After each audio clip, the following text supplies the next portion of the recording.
In this video, we will analyze absolute value functions and apply what we've learned. Absolute value functions model many things.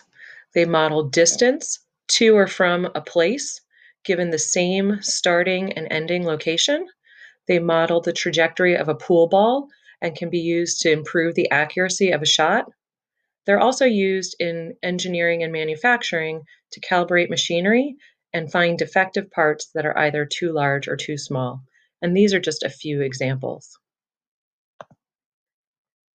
This is the graph of an absolute value function. It has a vertex and it has two pieces, so it's a piecewise function, and one slope is positive and one slope is negative. The equation looks very similar to that of a quadratic function. We have an a value, x minus an h value, plus a k value. Instead of parentheses and a square, we have our absolute value symbol. That is because we are always finding the distance of any x value from the vertex. So when the x value is 1 unit away, the y value is 1.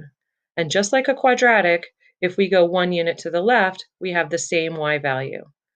4 units to the right, we have a y value of 4. 4 units to the left, we have a y value of 4 because we are taking the absolute value. Just like in a quadratic, h shifts our function left or right. And we are subtracting that value from x inside the absolute value symbol.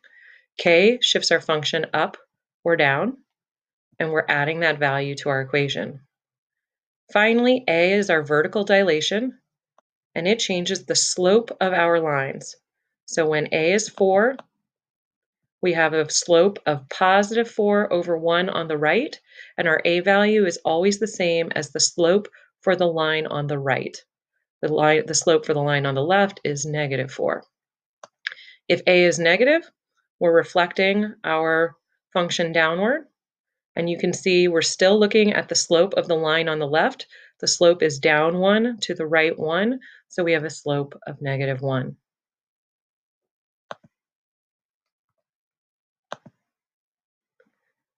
Let's practice what we've learned. We have the equation for an absolute value function here, and we're asked to write the equation given a graph. We have the values of our vertex, our h and our k value, so we need to find A. We look at the line on the right side, and our slope is down 1 to the right 1, or negative 1. Here's our equation. We've plugged in all of our values, and we can check by substituting in a point. When x is 2, 2 minus 4 is negative 2. The absolute value of negative 2 is positive 2, times negative 1 is negative 2, plus 2 gives us a y value of 0. So we have the right equation. Again, we have our vertex, and we need to find our slope. We look at the line on the right. Our slope is up 1 to the right 2. So 1 over 2, rise over run. We plug in our values. We just need to remember that when we're subtracting a negative number, that's the same as adding a positive number. Again, I could plug in a value. We'll plug in 0. 0 plus 2 is 0. 0 plus 2 is 2. The absolute value of 2 is 2. 2 times 1/2, or 1/2 of 2, is 1. Minus 3 gives us negative 2. Now let's evaluate particular values. If we're asked to find f of negative 3, I need to substitute negative 3 into our equation. Negative 3 plus 2 is negative 1. The absolute value of negative 1 is 1, so we're multiplying 10 times 1 is 10, minus 3 is 7.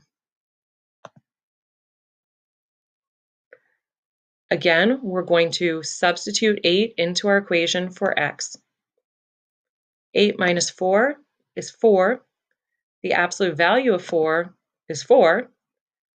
Negative 1 times 4 is negative 4, plus 2 gives us negative 2. Finally, we're provided with the description of a transformation. If our function is translated right 4 units, that means our h value is 4. Dilated by a factor of 2 means our a value is 2, and translated up 3 units means k is 3. We plug those values into our equation. Be careful because the transformations are not always listed, 4, 2, 3, in the same order you're going to put them into your equation. You need to pay attention to the words and the type of transformation that occurred. This is the graph of that equation. You can see we have a vertex at 4, 3. You can also see that indeed we've been translated 4 units to the right of the y-axis, and we have been translated up 3 units from the x-axis. The slope on the right is positive 2 over 1, or a dilation factor of 2. Translated left 5 means h is negative 5. Reflected down means a is negative 1. And there's no vertical translation, so k is 0. This is the graph. We can see that we have indeed been translated left 5 units, and our function is reflected downward. In this video, you have analyzed and practiced absolute value functions.